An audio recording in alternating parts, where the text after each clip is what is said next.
जो लोग बात बात में भारत के मुसलमानों को पाकिस्तान भेजने की धमकियां देते हैं, उन पर पाकिस्तान से प्रेम का आरोप लगाते हैं, उन्हें इन तस्वीरों को देखना चाहिए। ये तस्वीरें कहीं और की नहीं बल्कि दिल्ली के शाहीन बाग की हैं, जहां सीएए, एनआरसी और एनपीआर को लेकर के पिछले 20 दिनों से प्रदर्शन जारी है।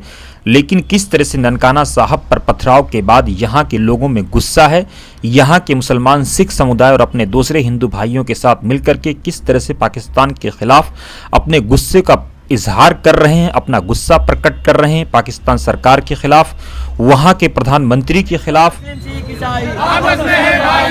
भारत के हैं चार सिपाही, माइनॉरिटीज पे हमला बंद करो, बंद करो, बंद करो।